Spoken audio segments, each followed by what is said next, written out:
Yo, what the heck is going on, everybody? Welcome back to another episode of the KindaFunny Xcast, your home for all things Xbox here at KindaFunny. Of course, I'm one of your hosts, Snowbike Mike, and I'm saying, hey, Happy New Year. It's 2023, and the Xcast crew is back again. Of course, it wouldn't be the Xcast without my two gaming dads and my best dudes on planet Earth. I'll tell you what, it was a long holiday break without the two of you in my ear, having some fun talking all things Xbox. So let's go around the table, check in on the holiday break. Parris, Lily, you're up first.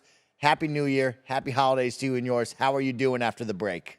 I'm doing fantastic. Happy New Year to everybody. Happy holidays. Hope everyone had some good time off during the winter break. But yeah, we're back. I'm excited. 2023 is going to be a huge year for gaming. I'll just say quickly for myself during the break, I just decoupled. I did not play a game for like 2 weeks. I just watched a lot of TV shows, watched a lot of movies, made random comments on Twitter, did a road trip to Arizona, got to see my Buccaneers in person, got to see Tom Brady, all that fanfare with my son.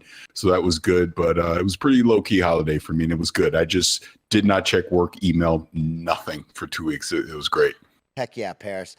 For our production team and director, Parris Lily is a little loud in the studio, so it could be coming through our mics. Just wanted to give you a heads up. Going over to you, Gary Witter, the Rogue One. Happy to be back with you in person, and a little teaser for everybody. Next week, Mr. Parris Lily will be in person with us on a KindaFunny Xcast, so that's a big deal. But Gary, how are you doing today? I'm good. I'm also a little loud, but there's nothing you can do about it. No, I like when you're loud, though. And I am excited to have Parris here in person next week. It'll be the first time. Yes. Would it be the first time ever that all three of us, all three hosts, because, there was Even Alana back before with us, but Alana, we never yep. actually sat together. Yeah. So, because, obviously the whole prehistory of Xcast was during COVID when everything was remote. Yep. So this will be the first fully in-person Xcast. That's a big deal. That's a big deal, Gary Witta. And, today, while we're recording this, I am celebrating my second anniversary here at KindaFunny. 2 years with the team heading into year number 3. And you know what, Parris? It wouldn't be possible without this guy, Gary Witta, right here, who put the little bug in Greg Miller's ear to start the KindaFunny Xcast with Alana and myself. And that kind of started my career trajectory. So thank you, Gary. And it wasn't, by the way, it wasn't just, me saying we should do an Xbox show. It was also, why aren't you doing more with Snowbike Mike? Because this guy's going to be a fucking star one day.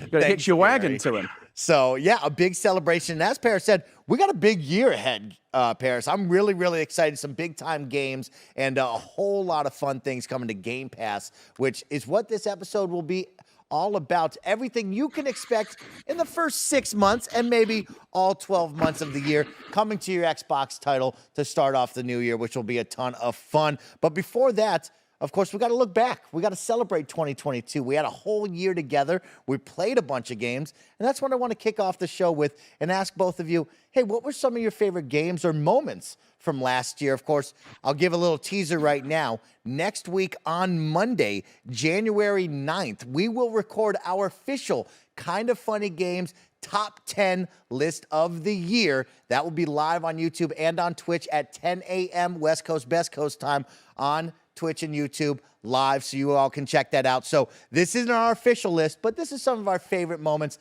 from the Xcast crew I wanted to talk about. So, Gary, I'll start with you. What were some of your favorite games that you played over last year? It's funny, I have a terrible memory, so what I decided to do, and this ended up being a useful tip, was I just opened up my Xbox app and went to my achievements, and it basically, that's just a way to remember everything you played on Xbox. Yeah. So just super fast, I'm just going to go through everything that shows up. Even if you don't get an achievement, like 0, it still shows up as a game that you played. So just real quick, this is everything that I played. Well, not everything, but like the highlights of what I played in 2022. Number 1, and Parris already knows what's coming up here. The game that I played the most of, most hours played, most fun had. Maybe people are getting sick of it by now, but fucking Vampire Survivors, man, is the shit. It is my personal game of the year. I've said that before, 100%, stand by it. All the AAA stuff, yeah, it's all very good. Vampire Survivors is this just perfect little distillation of just gameplay. Like, it's a fucking video game, like a proper old-fashioned video game. And it's so well done. What's interesting is I've played it so much, I only have 495 out of 1,310 possible achievement points because the game has so many like hidden little relics and things and so many unlocks, and I'm barely scratching the surface of like if you want to complete everything. You think you're up there with Papa Phil? What's that? Phil Spencer put like 800 hours this year. I got to have a conversation. I got to compare notes with Phil. I bet he's got more than 495 points. I'm into the DLC, like the main body of the game, almost done with, but then it's going back and finding all the little secrets and stuff. Yeah. Let me see what else. Overcooked. That's on Xbox. Played over the holiday. Anytime you got family, you got to play some Overcooked. Donut County, I went back and revisited. Another Game Pass bang. You ever played Donut County? I played it because of you in Paris. You guys are the so ones much who shouted fun. That and what was the rain game? Rain Parade or Rain on Your Parade? Rain on Yeah, Your we both Parade. like that one, yeah. Those two, you guys. Very similar, idea. One's a hole in the ground, one's a cloud in the sky, but it's the same kind of thing. Here's another one that shows up every time we have people over. All-time fallback classic, Nidhogg 2. Anytime you want to have, like, you cannot play that game and not have a good time. It's so fun. You Suck at Parking, a little hidden Game Pass gem from this year. Really enjoyed that. Are You Smarter Than a Fifth Grader? I played a lot of that because I actually have an actual fifth grader. Pentiment. Really, I still haven't played very much of it, but like I understand why it's on a lot of people's lists. It's just I don't want to spoil it for you, Gary, but I had so much fun with Pentiment. What a good time. Played quite a bit, both in story mode by myself and multiplayer with my kid, because she's a big fan as well. Demon Slayer. Really underrated game. Like they basically took the anime, the TV show, and just brought it to life as a video game. It really feels like I'd watched my daughter and I both watched the first 2 seasons of the show, and you go back and it's like watching it again, but now you're playing as those characters. It's super fun. FIFA 23, of course. Every year, got to do that. Got to do FIFA. Richmond in it now too. I love playing with Ted Lasso and the crew. Arkanoid Eternal Battle, just a little kind of classic brick breaker. Really enjoyed that. Yakuza 0, I just mentioned that's the next big one. I'm going to play my way through all of the Yakuza games, and I'm working my way through Yakuza 0. Modern Warfare 2. Still haven't finished the campaign. I'm feeling like I'm about 2/3, 3/4 of the way through the campaign. Okay. I will finish it up. Really enjoyed the campaign this year in Modern Warfare. But still no Warzone with me. No, I'm going to get to that. I'm scared to go in, but I am going to jump in with you. Let me see. Lots of Fall Guys, of course. Of course. 990 out of 1,000 achievement points. What don't I have? I'll have to go back and look at that. Something. Coffee Talk, like a game that I mentioned to you before. Like playing a little Seattle coffee shop, and it's like a story game, and you make coffee, and people come in and they tell you their stories. Like a barista. I don't know. I just like little games like that. I've got a hidden gem for you that I enjoyed immensely. This is on Game Pass. You play Midnight Fight Express? Yes. That's really fun. Like an isometric. I believe made by one guy, too. Yeah, really good. This, I think, came out too early in the year because it's not shown up on a lot of Game of the Year end lists. But like at the time, everyone was saying this is going to be on the Game of the Year lists. Cult of the Lamb. Super fun game. I enjoyed that. Lily will have something to say about that. Some of the most fun I had this year was with Cult of the Lamb. I would say Vampire Survivors #1. Cult of the Lamb is the game that I probably enjoyed playing the second most. Okay. And I'm not going to go on forever, but I'll give you one more that we really enjoyed. My wife and I did a co-op playthrough of The Quarry. Yes. And you've got 4 male characters and 4 female characters, and you can pass the controller back and forth. She did all the female characters. I did all the male characters. Love that. So anytime there was like a POV chapter change, we would hand the controller over. Really enjoyed that game. So that was kind of my year in Xbox gaming. I like that, Gary. That's some good games to pull. Yeah, some good quality titles. Get people hopefully thinking about their year. Old and new, a little bit of everything. Sometimes you don't want to play the late. Sometimes you just want to play like an old favorite, Yeah, classic Fall Guys, you and I. Absolutely. Parris, Lily, what were a favorite gaming memory or moment this year for us? Yeah, I'll try and keep it brief because I'm sure next week we're going to have a lot of conversations with the Game of the Year episode. So I'll try to go things that aren't necessarily in my top 10. Yep. We just talked about it last time we were together, but High on Life. That was a game that really surprised me. I got a lot of feedback in my headset when I'm talking. I don't know from Kevin, text if you're standpoint. in production, he's coming in really loud off the speakers, which is, I think, bleeding through our microphone. So hopefully Kevin's in there and can fix that for us. Sorry about that. Is that better? Or go ahead. Let me talk now. Sounds that's better. Okay, all right. Okay. Sounds the same to me. A little. I still hear some weirdness. Give me 1 second. Let me lower the fold back. Sure. Apparently, High on Life is the most popular game on Game Pass. Yeah, can I read the stat real quick coming from the Xbox Wire? High on Life is the biggest Game Pass release of 2022, the biggest third-party launch in Game Pass history, and the biggest single-player game launch on Game Pass ever. Who would have predicted that? Not us. I didn't think it was going to be that big. I mean, I didn't think it was going to be crappy or anything. Yeah. I mean, I think Justin's great, and I love all of his stuff, and I was kind of like, yeah, we'll wait and see on this one. I think a lot of people are like, yeah, whatever. But like, look what it did. It's a banger. Yeah. Parris, what else you got for us when you're talking about High on Life? Oh, wait. Sorry. Real quick on High on Life, the one thing I did during the holiday break, not that I was playing the game, but I went into the theater room and watched the whole T-Rex movie. Oh, the whole thing. You did. Tammy and the T-Rex. Yes. That's just kind of the beauty of that. It's just the humor. And we obviously talked about that the last time we were together. But other games that I played, I mean, Destiny, Witch Queen is just a constant. That's something I always play. With my kids, just continuing Minecraft Dungeons, doing co-op stuff on that. That's just kind of a mainstay. The Forza Horizon 5 Hot Wheels expansion. Oh, yes. Very good stuff. Yeah. That was actually really good. I really enjoyed that. Pentiment, just a side note on that, I got to talk to a couple people from Obsidian during the Game Awards, kind of just over drinks, and we talked about Pentiment, and I just admitted how it was not something that I was into at first. Like, I was really like, I don't know if I want to play this, but I stuck through it. And once that story really got going, I really enjoyed it. It was such a nice surprise. I wish I would have been on that episode that you did with Josh Sawyer talking about it, but that was another one. Again, I'm trying to stay off of my top 10 list. What was something else that really grew? Oh, I went back and started playing Hades. Nice. That was something I went through. I did the initial run and then it kind of fell off, and now I jumped back into it and really enjoying it. Now that I'm off holiday break, I think I'm going to pick that back up again and try and do some more runs through, because I know that's really, you really start the game once you actually, you get a run through. That really opens up the main part of the game. So want to go back and start doing that as well. But this is an Xbox show, so I'm not going to talk too much about PlayStation or anything. But that, and then like Gary already said, Vampire Survivors, that just put a chokehold on me once I started playing that game. It was a solid year for gaming. I mean, for obvious reasons.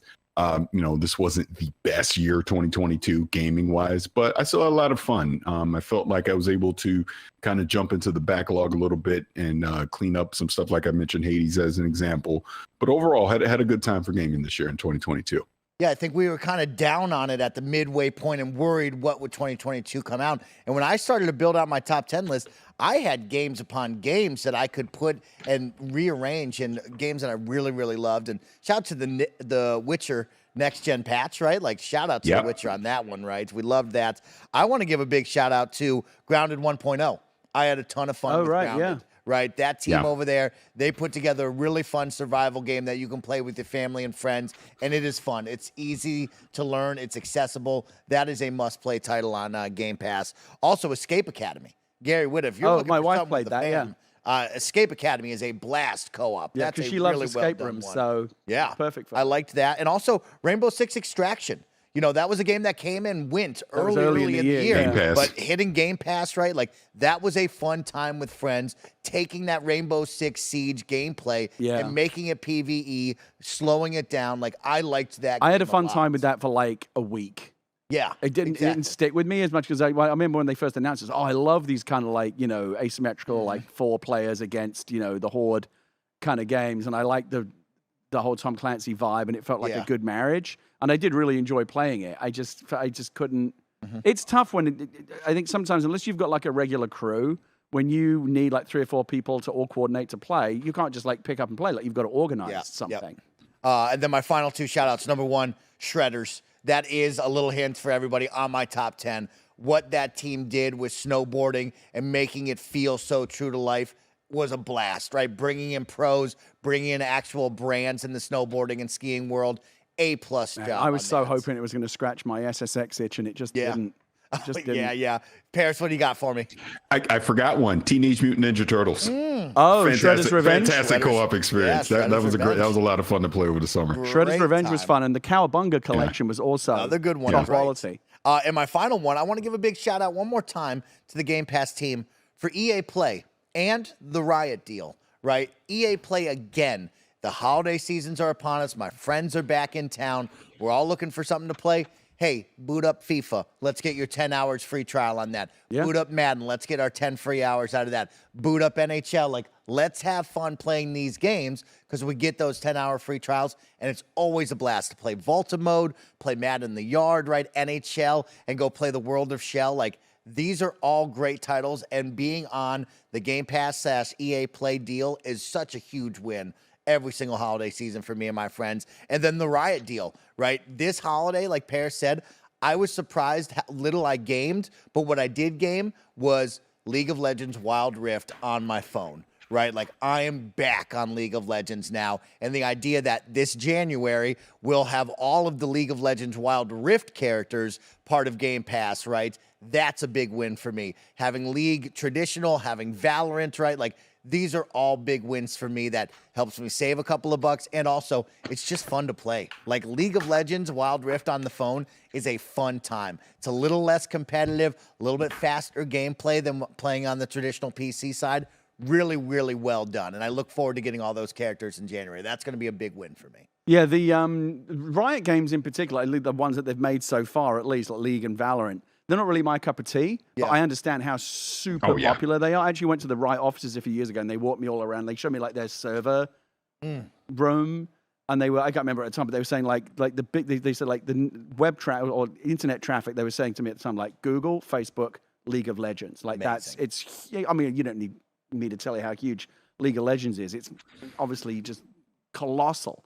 It's just not my cup of tea. And Valorant, it kind of feels like one shooter too many for me, but it obviously has, like, huge. It's succeeded, right? Like, when they announced that they were going to do Valorant, I was like, really? Is there room for another shooter? Well, I mean, they made room. Yeah. So, and I guess what I'm saying is, even though those games aren't my cup of tea, as an observer, as like a pundit or a commentator sitting here on the Xcast, I can understand, like, what a big deal that is to bring the Riot stuff into the fold. That's huge. Big deal right there. And it's only going to get bigger. Of course, they have their fighting game being made right now. That will be a fun one to see. So really exciting stuff. Parris, finish off 2022 for us as we start to head into our next segment of the show. Yeah, to kind of wrap up 2022 for me, I wanted to give a shout over to the Xbox app, as Danny Pena, of course, he always interrupts me every time I try to talk. But no, I want to give a shout out over to the Xbox PC team, to the app team. That app over the calendar year of 2022 made leaps and bounds of improvement. I mean, the only way it could go was up, right? From where it was. Yeah. It was not in the best of states at the beginning of the year. But as we ended the year, I find myself using, like, before, it's like I would want to play, if I want to play a PC game, I'd rather just play it on Steam. Now I can play something, again, with Game Pass, the cloud features, just all the stuff that the Xbox have, that the speed improvements, the UI improvements, just the category improvements that they've been able to do. It is in a good place. It is a very playable and reliable place to go play Xbox PC games now. And the fact that these are now the true PC games versus them basically just kind of porting over the console versions of the game, you're getting all the PC features in the Xbox PC app now, which is fantastic. So kudos to that team. I know it probably took a lot of time, a lot of hard work to get that app to where it is, but I'm very happy with it as we go into 2023, and obviously with some of the games like Starfield and Redfall, like, I'm gonna want to play these on PC. Ara is coming. Yeah. And I know we're going to talk about this stuff in a little bit, but these are going to be PC specific type games for me that I'm going to want to play. And to see that the app's in a good place is exciting. And then I would also say, finally, to wrap it up, shout out to Game Pass. We've obviously talked about that service a lot over the past couple years. And with 2022 being a very light year from Xbox Game Studios, I think it really showed how that service can shine, because there were so many indie games and third-party games and backlog games that you were able to access through that service. Like I just mentioned, Teenage Mutant Ninja Turtles was a part of Game Pass. You talked about Rainbow Six Extraction was a part of Game Pass. Obviously, a smaller game like Pentiment was a part of Game Pass. These are games that you may or may not necessarily experience without that service. So as we go into 2023 and all the expectations that we're going to have from Xbox Game Studios being a part of Game Pass, to know that that service was a highlight during a light year in 2022 is, again, kudos to them. So really looking forward to closing out 2022, and now let's look forward to 2023. Heck yeah, Parris Lilly. Gary Whitta, Parris, everybody out there watching and listening, that is what we're going to talk about. Everything coming to your Xbox console here in 2023, right after a word right from our sponsors. Shout out to Honey for sponsoring this episode. Honey's the easy way to save when shopping on your iPhone or computer. Thanks to Honey, manually searching for coupon codes is a thing of the past, and we all know there's nothing better than the feeling of saving money. Honey's the free shopping tool that scours the internet for promo codes and applies the best one it finds to your cart. Here's how it works. Imagine you're shopping on one of your favorite websites. When you check out, the Honey button appears, and all you have to do is click Apply Coupons. Wait a few seconds as Honey searches for coupons it can find for that site, and if Honey finds a working coupon, you'll watch the prices drop. We here at KindaFunny have been using Honey for years, and it has literally saved us thousands of dollars on tech, costumes, food, you name it. Honestly, I just love how easy it is to just set and forget and save. Honey doesn't just work on desktops, it works on your iPhone too. Just activate it on Safari on your phone and save on the go. If you don't already have Honey, you could be straight up missing out. And by getting it, you'll be doing yourself a solid and supporting this show. Get PayPal Honey for free at joinhoney.com/kindafunny. That's joinhoney.com/kindafunny. All right, guys, let's jump into it right now and take a look at it. Of course, what is coming to your consoles? What can you expect in 2023? I'm going to go right off the Game Informer list that has the big release window for the next 6 months, anything that's slated and dated. But before I do that, I want to give a good shout out to our friend Miles Dompierre from Windows Gaming Central, who put out a list in an article titled Xbox Game Pass in 2023 has no chill. He has chronicled all of the games you can expect coming to Game Pass, first-party, third-party, indie titles, JRPGs, and beyond. And I just wanted to read a couple off of here because there's some really great titles coming your way. So in the first-party department, let's talk about Age of Empires 2 Definitive Edition coming to console. That's a big deal. You have Minecraft Legends, Redfall, Forza Motorsport, Aura, History Untold, Starfield, Age of Empires 4 for console as well, which is all very, very exciting stuff. I can't wait for that. Going on, he continues on with Atomic Heart, Amnesia the Bunker, Lightyear Frontier, Stalker 2, Heart of Chernobyl, Lies of P, Hollow Knight, Silksong, Cocoon, Party Animals, Arc 2 replaced, The Texas Chainsaw Massacre, Planet Lana, Ravenlock, and The Last Case of Benedict Fox. And then wrapping it up with some JRPGs you can expect coming to your Game Pass is Persona 3 Portable, Persona 4 Golden, Monster Hunter Rise, Wo Long Fallen Dynasty, Blaze Blue Cross Tag Team Special Edition, Guilty Gear Strive, Ni no Kuni 2, and even more Game Pass titles. So a big list there from Miles. So shout out to him to check that out. But guys, we're going to go right down the list starting in the month of January all the way down into June. I'm going to read off a title that comes to Xbox, and all I want you guys to tell me is it a pass or is it something you're interested in? If it is something you're interested in, we'll park the bus. We'll talk about it for a couple of moments. Hit me. So let's jump in right now. Coming in on January 6th, which is 2 days from now, We Are Caretakers coming to your Xbox over there. Anybody interested in that? I don't even know what that is. Yeah, I don't know what it is. All right, we're going to keep it moving on that one. That's a pass for us here. You have Dragon Ball Z Kakarot coming into next-gen consoles on Xbox Series X and S. Anime for you, Gary? Is this interesting to you? I like anime. Dragon Ball Z is not something I follow or particularly care about, so I'll probably take a pass on that. Okay, up next on January 13th, One Piece Odyssey. Now, this is something I'm going to park the bus with because I'm very jazzed up. Are you into One title. Piece? I am a massive One Piece. How many of the millions of episodes of it have you seen? 325, Gary, shit. out of 1,000. That's probably mad, isn't right? it? So we are continuing my One Piece journey, and this is something I have purchased One Piece World Seeker. I have purchased the One Piece fighting game, and I wanted to jump into World Seeker, but I was afraid of getting a lot of spoilers, right? So I didn't play that. Okay. And I felt like I missed something because the game looked fun, and I wanted to jump in as Luffy and explore, right? So when it comes to One Piece Odyssey, I'm going to skip the idea of missing out on spoilers and just jump right into the game and have a blast this month. So I am really looking forward to One Piece Odyssey. When are you going to watch the animes that I like and would recommend to you? There's not that many, and there's only like a dozen episodes of each one. So you could, it's not like an epic undertaking to watch. Maybe on the upcoming episode of KindaFunny or KindaAnime, you and I can talk. Yeah, you should put me. When I saw that you were doing kind of anime, I was thinking, you know what? I don't know a lot about anime. Yeah. It's like saying I don't know art, but I know what I like. It's like I'm not an anime expert in any way, but Yes. I know what animes I've watched that I like. So you should have me on there as kind of like a man on the street, kind of like not a super enthusiast, but like I'm a fan of the things that I've discovered that I like. I mean, I have a paid active Crunchyroll subscription. That's got to give me something, right? Some legitimacy there. I appreciate that I pay for that thing every month. Yeah. All right, keeping it going here. On January 19th, you have a couple coming to your way. A Space for the Unbound. Gary, what are you interested in? Don't know that one either. Parris at all?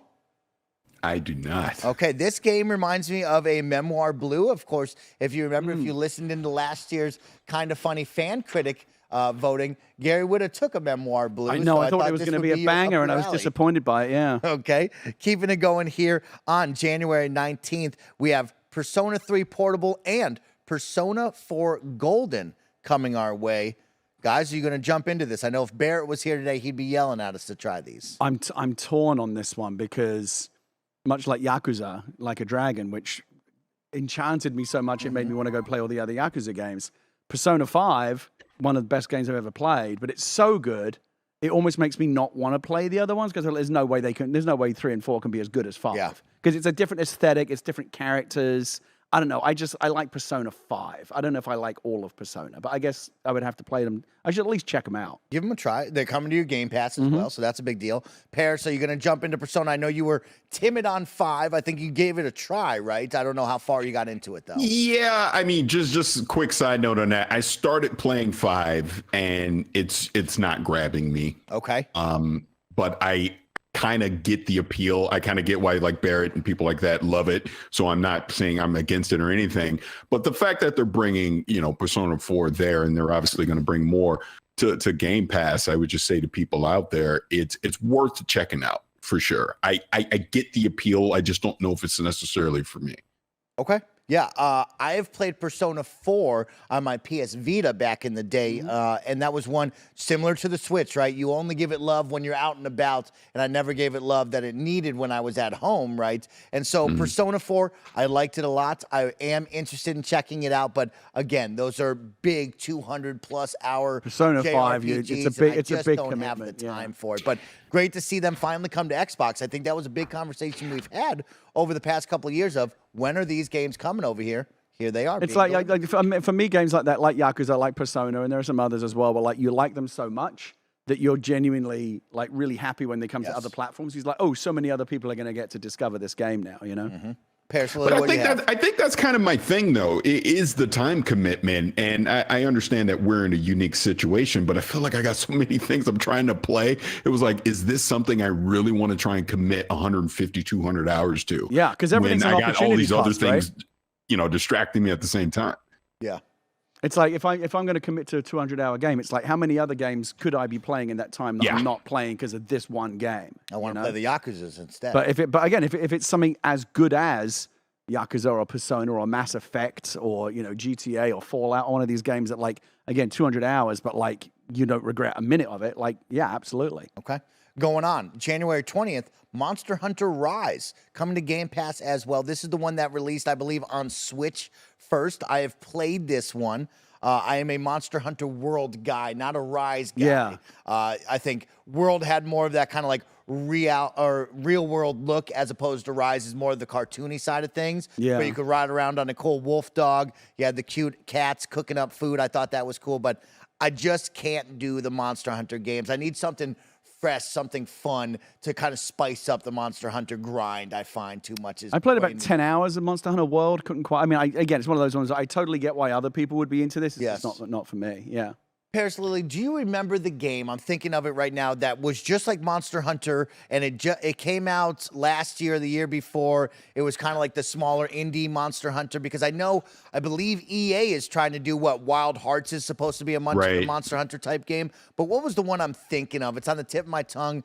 I liked that one because it was new, it was fresh, it was a little bit kind of baby's first Monster Hunter as opposed to Monster Hunter World. Yeah, now it's on the tip of my tongue. I know what you're talking about. Somebody in the chat will correct us, or I'm sure the YouTube comments know what I'm talking about, and I really liked that one. Yeah, it was on Xbox. Dauntless is what it was called. Dauntless? Yes. I've never heard of it. Dauntless, kind of just an easy baby's first Monster Hunter, and I thought Dauntless was kind of fun. I really liked that one. Now, so again, to the Monster Hunter question, if I didn't like World, should I not even bother with Rise, or is it different enough that I could be like, oh, I didn't like World, but I like this one? I don't know, Gary. I liked World because I liked the graphical fidelity. I liked the look of it. I didn't like stepping down onto the Switch, of course, with that hardware and the cartoony look as opposed to what the other one was. But I'm sure Monster Hunter experts would tell you, give it a try because it's worth it. Okay. Keeping it going. This one excites me. January 26th, Hitman, World of Assassination. They're bringing all the Hitmans together now. So if you have 3, you will have 2 and 1 all together with some new content. You going to jump back into Hitman? You say jump back into? That's actually one of the more shameful items on my backlog. Hitman 3 has been sitting on my Xbox Series X in the living room since it came out. I still haven't played it, and I know that I know that the minute I play it, I'm going to be like, why didn't I start playing this ages ago? Yeah, because I love those kind of games. Parris Lily, Hitman for you. What do you think about Agent 47 and yourself? Yeah, unfortunately, I'm kind of in the same boat as Gary. Now, when the new one initially came out, God, I'm so bad on time now. Was that 2 years ago now? It came out? Was that a couple of years. Mm-hmm. Yeah. I started playing, but because it was when Khalif, I'm literally in the game because Khalif made a joke about me in the game, one of the missions. I checked it out then, but I just kind of fell off. But this might be an opportunity to get back into it.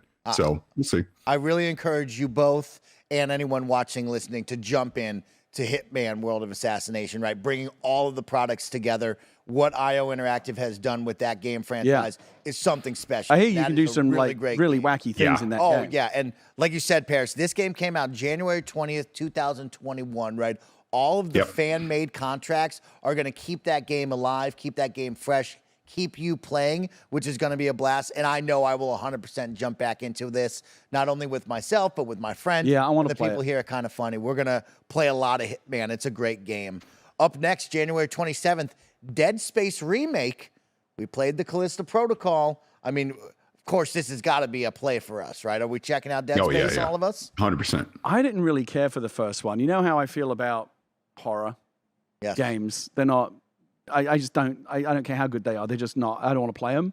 I remember playing a little bit of Dead Space back in the day. I thought some of the stuff that it innovated back then. Again, you take it for granted now, but Dead Space, I think, was one of the first games to like completely clear out the HUD. Yes. You remember, like all of you, like everything's like in game. So like your health is like actually built into the suit that you see on screen. So there's no, they stripped away all of the furniture of the page. So you're just looking at more like watching a movie than seeing, health points and stuff, on the damage meter or whatever up on the screen. I liked a lot of what they did. It just wasn't...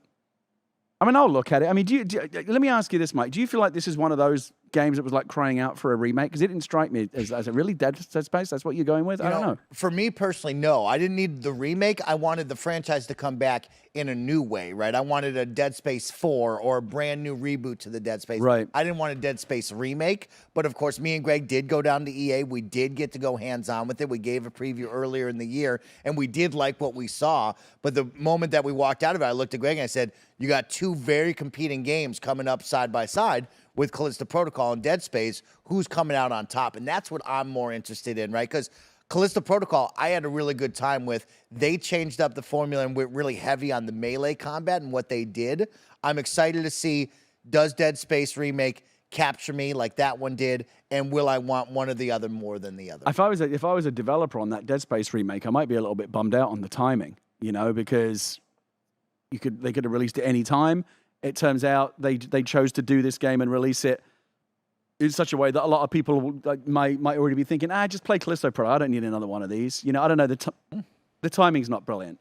I think, Parris, maybe you let me know what you think, but I think this is actually the perfect time for them because I think Callisto was hot and cold with a lot of people, and I think a lot of people so some people really their didn't like friends it. away from it. I think they're pushing them towards Dead Space, so I think now is the time to strike. I know a lot of people had a problem with the combat in Callisto, right? Yeah. My thing is, I've been pretty vocal. I'm not necessarily a fan of remakes in general, unless there's been a huge gap of time. I think this one seems, 07. It's definitely been a decent amount of time to have a remake. And to your point, I don't think Callisto landed the way a lot of people thought it would. Yeah. So this coming right behind it, if they stick the landing with this, we've seen a lot of the visual upgrades and some of the other things that they've done with this remake that I think that actually this is perfect timing for them. I think they have a great opportunity, especially before the huge influx of games start coming in for 2023 to grab a huge chunk of the audience to check it out. And I think the side benefit of this could potentially be, if this is a hit, this can spur EA to enable that team to give us a brand new Dead Space experience, right? On this new engine, everything that they're doing. So, hey, I'm definitely looking forward to checking it out. Yeah, excited about that one. Moving on, January 31st to end the month, Age of Empires 2 Definitive Edition coming to console. This is a big one for me. As you guys know, I loved Age of Empires 4. I'm a big Age of Empires fan, and the idea of this RTS, this beloved game of mine and many others, coming to console is a big deal. And I think, Parris, we've talked about it before. Yep. Can you nail the controller support, right? Is this going to feel right? Because these are these conversations we have of, this is a mouse and keyboard type of game. That's what these RTSs are all about. And very few have really done it well on controller. You think of course, Lord of the Rings, Battle for Middle-earth. You think of course, Halo Wars and many others, but not really many come to this. So can they nail the controller support? Well, I've spoken about it before. I'm very skeptical about coming from a PC background as I do, where, I grew up playing Warcraft, StarCraft, Command & Conquer, Age of Empires, all these games, and just my whole life I've been like, this is how you play these games. Mouse and keyboard. Like you absolutely need like that level of you need all the buttons, yes. And especially if you want to play at a high level. So I'm skeptical about it, but I think this is a good opportunity to see like how far. Okay, let's see what you got. I'm going to play it just to see like how it works on a controller and how much they've learned and how much they managed to. To me, it's a square peg in a round hole, but I'd be interested to see how well they've been able to make it fit. Does it support mouse and keyboard, by the way? Do you know if people want to play that way? Or just have like a PC type experience? I think it does. Yeah, I could be wrong on that, but I feel like that is an option that you can do. Okay. But obviously people will correct me if I'm wrong on that. But to your point, I'm the same. I'm skeptical to see if this will work, but if it does, that's great. So I'm checking it out just for the controls more than anything else. I want to see if this can work with the controller on a console. So I am looking forward to that. But it also reminds me, and I never hear anybody talking about this, and maybe it just didn't sell that well, but do you remember when 2K brought Civilization to the console? It's called Civilization Revolution, I believe. I remember playing that and enjoying it at the time. I thought they got the controls done well enough. I mean, it wasn't a complete, mouse and keyboard experience that you expect normally playing a Civilization game, but I thought they modified the game enough to work with the controller, on a console. I believe I played it on a 360, but I was surprised to see 2K never try and replicate that again. So maybe this will be an opportunity here with Age 2. On a console like and a controller. Turn-based is a bit of a different animal, though, isn't it? Like you can take, even though it might be fiddly, you can take your time and then you go, okay, that's my turn. Whereas, when you're getting like Zerg rushed in StarCraft, like that gets twitchy. It's not just about knowing the strategy; you got to better execute it fast, right? So that to me is the RTS. I completely believe that turn-based strategy can work on console because you don't have to worry about the twitch factors to make it like intuitive. Real-time strategy again, especially at higher levels, when you look at like the APM or some of these like esports guys, and just their fingers are just a blur on the keyboard. I'm like, I don't know how you replicate that on a gamepad. Yeah, I'm excited to see it because first stop is Age of Empires 2, and then next we'll go to Age of Empires 4, which I thought was a great new addition to the franchise that breathed a lot of new fresh air into that one. Had some really fun touchstones with, of course, hands-on history, which I really, really liked. I liked the multiplayer. 20 minutes on the trebuchet right now? Trebuchet again. So I am excited to see if they can nail the controller support. That's the biggest one. Ending the month, SpongeBob SquarePants, The Cosmic Shake. Anyone jumping into that? I can leave that one. Okay, we're keeping it moving here. Let's head into February right there. We have Chef Life, a restaurant simulator. Ooh, you know I like those. And Gary, I love those vocational simulators. All right, we'll keep an eye on that one. Gary, I love all of those. I'm surprised you didn't bring up Power Wash Simulator for one of your favorite games of the year. Wait, was that this year? Was that 2022? I believe so, yeah. You know what? I played it entirely on PC, which is why it's not showing up here. Yes. But no, that's 2021. My apologies. Okay, so it was 28. It was 2021.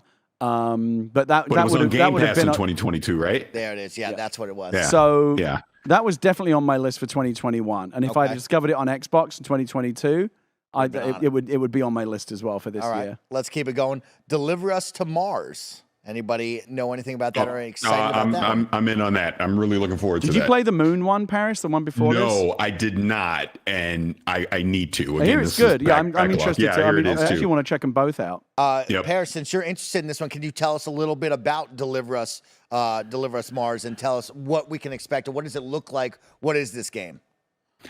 Basically, it almost looks like it's like a horror game, right? Okay.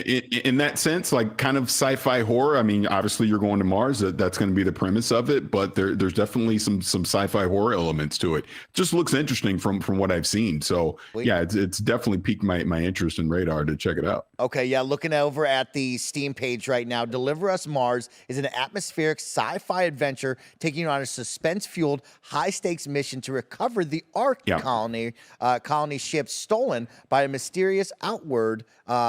That's how it ends right there. And so it's third person. There is some vehicle driving in some of the photos that they're showing. So keep an eye on that one. If it's a little too horror-y, I'm going to have to bail out. But otherwise, I like the concept. Keeping it going. February 10th, Hogwarts Legacy. Pass. Guys, where are we falling on Harry Potter here? I don't give a flying fuck about Harry Potter. Okay, Gary, I like that. For me, that's a park the bus. This is a big deal. Okay, Harry Potter, childhood phenomenon, of course, as you know. Of course, yeah, for many people. Everybody wanted the dream Harry Potter game, right? And I think this team is poised to deliver that, right? From everything you've seen, it looks like that. The big open world, the adventures around the castle, the adventures off the school grounds, like Harry Potter Hogwarts Legacy looks like a blast. So I'm actually never would have had you down as a Harry Potter fan. I mean, I think any kid my age is a Harry Potter fan. I suppose. Yeah, it must be, because fun fact, I've never watched a Harry Potter movie start to finish. I think I watched the first one and it kind of left me cold, and I've seen like bits of the others. Okay. Yeah, I just caught parts. Yeah. Okay, yeah, this one is a very excited to see if they can deliver on this, right? I mean, this is a big deal. It'll be really cool to see. And Avalanche Studios I like a lot, so I'm interested. Yeah, it's an interesting one because there's kind of a cloud over it now, and how much will that play into the whole experience? Well, we'll see. All right, keeping it going. Up next, we have Wanted Dead coming out February 14th. Anybody excited about Wanted Dead? Don't know that one. Yeah, I don't know that either. Keeping it going right now. After that, we have Tales of Symphonia remastered for Xbox One, of course. That one annoyed me because when I was here for the studio launch, one of the trivia questions we got on Blessing's fucking stupid game show was name a game that starts with Tales of. And I remember thinking, like, Tales of Symphonia, or I feel like I was imagining that or making it up. It was a real fucking game. Okay. So I'm annoyed by it now. I have I have an unfair bias against that game. We're moving past that one. February 17th, Wild Hearts. This is that EA title that I talked about that is similar to Monster Hunter there. Don't know it. Okay. Keep an eye out on that one. Wild Hearts is an upcoming action role-playing video game developed by Omega Force and published by Electronic Arts under the EA Originals label. The game has tasked players to hunt massive monsters in a fantasy world. So do you think this is them definitely going after like the Monster Hunter dollars? I think so, yeah. This is going to be that live service Monster Hunter type game that hopefully EA can maybe cash in on and have you come back time after time and check this out. Well, I mean, their last big play in that space was Anthem, right? So it'll be interesting to see how much they've learned since then. Shout out to Anthem, though. God, that game felt good, though. Right? Like, wasn't it cool to ride around that javelin? It felt good, Gary. Did it? I never played it because there was never a good vibe on it. I can say this now because it's way past the expiration date, but I was part of the whole preview process of that when they brought a bunch of like Destiny people in and we got to play it and give our feedback at BioWare. And I will never forget telling them, do not launch this game. It's not ready. And they didn't listen.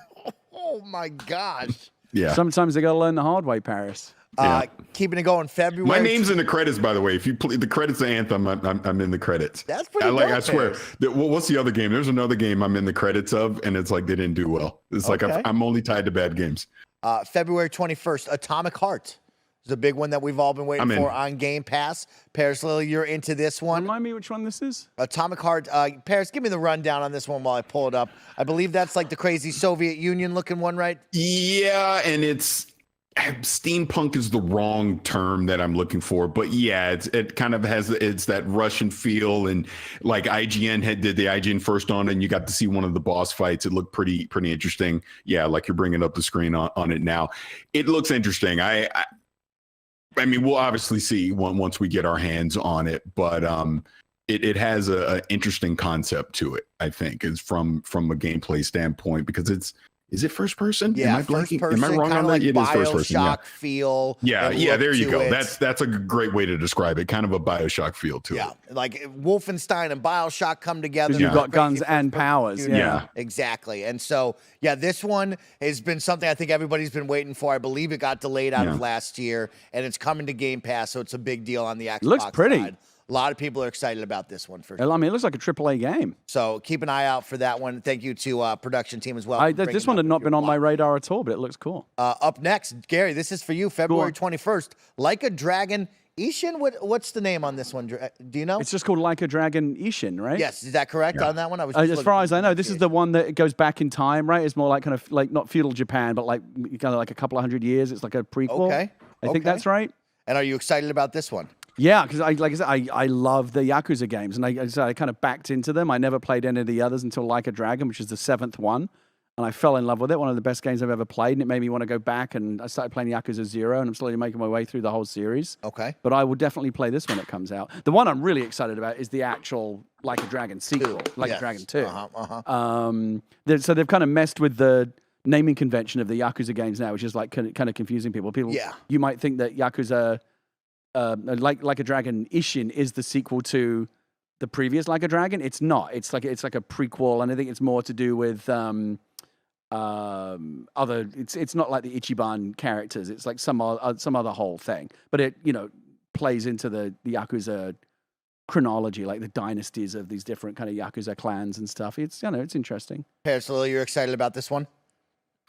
It's on my radar. Okay. Again, I'm thinking about at that time, there's going to be so many other things coming out. I don't know if I'll get to it right away, but it's on the radar. Keep an eye on that one. This is a spin-off game of the Like a Dragon series. It came out in 2014, so it's coming out now for this one. Right. Yeah. Right. So that's exciting here. Of course, we'll have to bring on Brittany Brombacher to give. I would love to do a Yakuza cast with Brittany, because she's the only other person that I think loves Like a Dragon as much as I do. All right, keeping it going. February 23rd, Blood Bowl 3.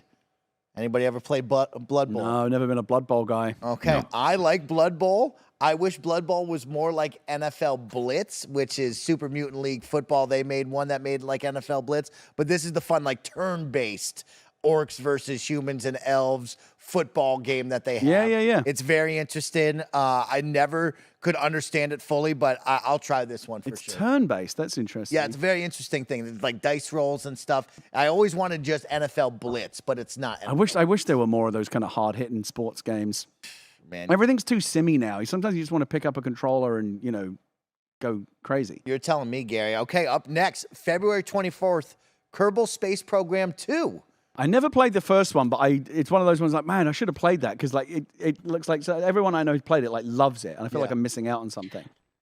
So I remember when I went to Gamescom 2019, I got to see a behind closed door thing for it, and I didn't play the first one either, and I instantly was like, I got to play this. This looks like a lot of fun. I love the whole literal rocket simulation, I guess is the best way to describe it, of what they're building. And obviously, it's taken some time for them to finally get it out, but yeah, that's on the radar for sure. Looking forward to it. Sign me up for this. Can't wait for this one. I liked number one. Number one is tough, right? Like you really got to try. You got to learn the mechanics. You got to read every single piece and try to really piece it together. It's cool as can be. I love it. It's a fun game that they made here. Keeping it going. This is for you, Parris Lilly. February 28th, Destiny 2, Lightfall. It is, and I keep saying it every year, but it is insane. I believe now we're talking, is it year 9? Year 9. Whew, that's amazing. Year 9 of Destiny. And it's still going. And now, look, they're having some issues, PvP, like anyone's in the community, obviously, is aware of that. But the fact that game is still something that I pick up and I'm excited to play every time a new expansion comes out is just a testament to what Bungie has done since 2014. So, yeah, 100%. I'm there day one. Destiny. And Parris said it. Destiny had a good year last year, keeping it rolling into 2023. Let's have some fun with that. Finishing out the month of February on February 28th, Scars Above. Anybody interested Don't know in this one either. This one is an interesting looking one. Either. I recommend you check it out. Scars Above is a challenging sci-fi third-person action-adventure shooter combining rewarding feel of overcoming difficulty with compelling and enticing story set in a mysterious alien world to explore. This one's got that third-person kind of almost Returnal. Is that the one that we played on PlayStation? Parris, you can remind me? Mm-hmm. Looks like Returnal over here. Looks like Returnal. Looks like Lara Croft in space. Keep an eye or out something. for that one. Lara Croft, Returnal in space.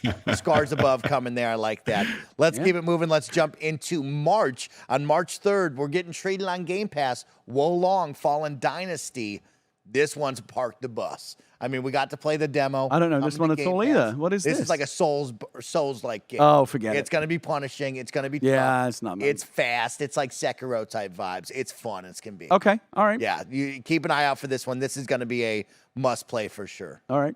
Parris, are you jumping in and trying this? I know, we tried to get you on Elden Ring. Where do we fall on this kind of game? I'm a wait and see. I'm not against it, but I'm a wait and see. Hey, look, Game Pass. There you go. Got it. It's Check it right. March 9th, Fatal Frame, Mask of the Lunar Eclipse. Keep going.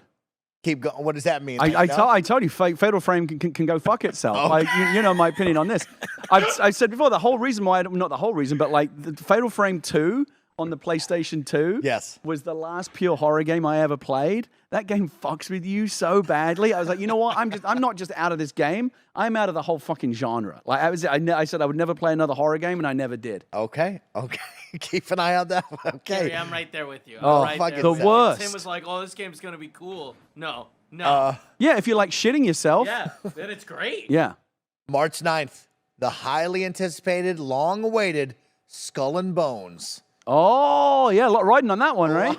Right That's on this year? one, Gary. That's It's this finally coming out. It's happening, Gary. We are finally going to see what this is, right? After so many years. Make the prediction right now, hit or miss.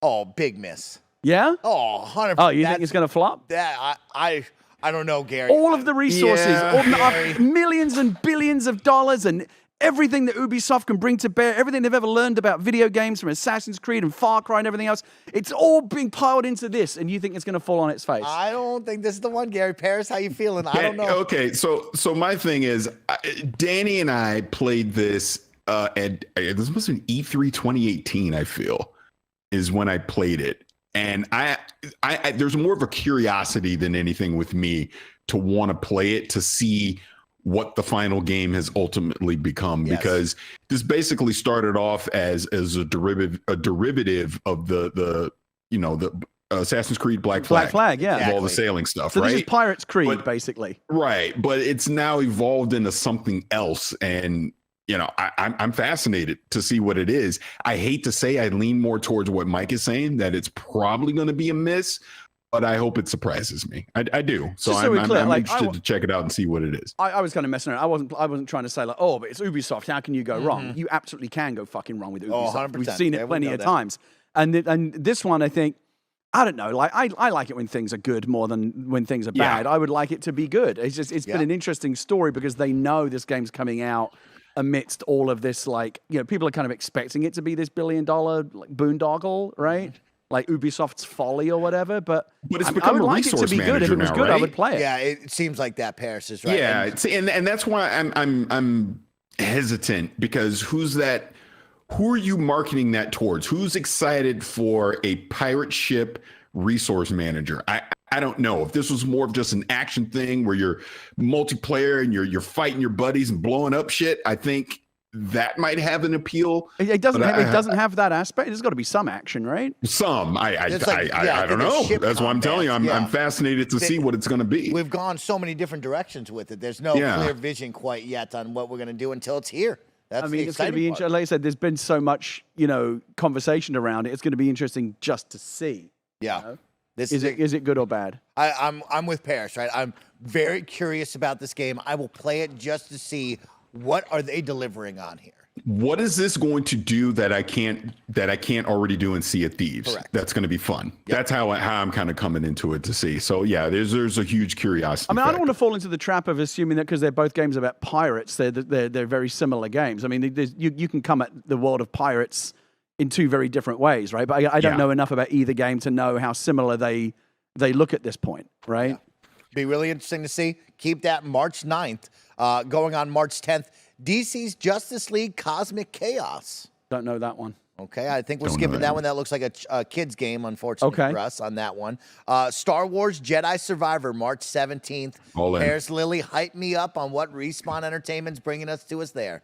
I mean, hey, it's a sequel to Fallen Order, and if you've played that game and know how it ends, and you've seen obviously the teaser trailer that we got at the Game Awards, I'm in. I mean, it's more Star Wars. It's more telling of that story before we get to the New Hope timeline, And again, I don't want to spoil anything, but I'm intrigued. And if you've been on Disney Plus, some of the Star Wars shows that have lightly touched on things that have happened in Fallen Order, I'm in. All in. Looking forward to it. I think again, it's Respawn. Respawn has not let me down. So they don't miss. Really looking forward to it as a Star Wars game. Gary Whitta, you're Mr. Star Wars. Are you? Do you jump into the galaxy far, far away with games like this? Is it bad? I didn't play the first one. That's why I asked you. I knew you didn't play the first one. Right. I am Mr. Star Wars, but I haven't done a great job of keeping up with all the latest Star Wars content. There's so much of it now that it's actually kind of sometimes hard to keep up with. But again, as someone who hasn't played the game, I look at this and go like, yeah, this. If ever since because I played back in the day like Dark Forces, Jedi Knight 2, all of those games. This is obviously the spiritual successor to a particular strand of Star Wars gaming, which is like, wouldn't you like to experience how fucking cool it would be to be a Jedi with those powers, right? And that's what Dark Forces did. That's what Jedi Knight did. Jedi Knight, when it came out in I want to say 97, 98 was probably that was my favorite Star Wars game of all time at that point. I loved it so much, and this obviously is just the kind of the modern successor of that, and it looks great. Yeah, shout out to Star Wars Force Unleashed back in the day. Those were my childhood games. I completely forgot about Force Unleashed. Those were the ones where you got to go wild with it. Keeping it going to round out March, 2 games. March 24th, Resident Evil 4 Remake. We going back to Resident Evil 4? Yeah, my wife and I really enjoyed playing Resident Evil 2. Again, I talk about horror games, right? I can play them when it's like collaborative like that. Yeah. And I don't think of Resident Evil 2 as like pure like gut-wrenching horror. It's not survival horror, more action-based horror. I can deal with that a little bit easier. The Resident Evil 3 remake we skipped because the vibes are off, right? Like there wasn't great wasn't great buzz around it. But I know that Resident Evil 4 is one of the, if not the most well-liked Resident Evil. For many people, it's their favorite, right? They love Resident Evil 4. And I never got a chance to play it when it was back on the GameCube. I believe first came out. So this would be a good opportunity to finally try it out. Parris, Lily, where do you fall on Resident Evil? It's not my bag. I think you ought to get Britt on here. Britt should be here. She loves. I mean, like that's her. We're putting the Brittany sign up right now. We needed to come join us here. Resident Evil 4 Remake is very exciting to me, right? When I look back on my Resident Evil history, I actually started with 5, so I never got to play 2, 3, or 4. And that was wasn't 5 a weird one? Yes, 5 is one that a lot of people, 5 and 6, right, are my first 2 Resident Evil games. A lot of people just say those are bad games. I just remember people posting some of the cinematics going like, you got to see this shit to believe it, like, it's so wacky. So I've been really blessed, right, because I played 5, 6, 7, 8, and then I got the second remake. I didn't play 3, but everybody talks highly about 4. So for me, I'm really lucky, right? It's like a new Resident Evil fan to have Resident Evil 4 remake. I can totally see my wife and I playing that one together. Ending the month, March 28th, Crime Boss, Rockay City. This was at the Game Awards, Parris. What was this? Do you remember this one? This one's wild here. Oh, is this the one that's got like all the fucking actors in it? Okay, Trejo is in this one. Michael Rucker's in this one. This is a Crime Boss Arcade City is an organized crime game combining first-person Michael shooter Rooker? action and turf wars, playable solo or with friends, and a big cast of names. Hey, everybody, it's Mike checking in. Unfortunately, this is where the show has to end. We lost power on recording that day, so we'll see you back here next week for a brand new episode of the KindaFunny Xcast. See you, everybody.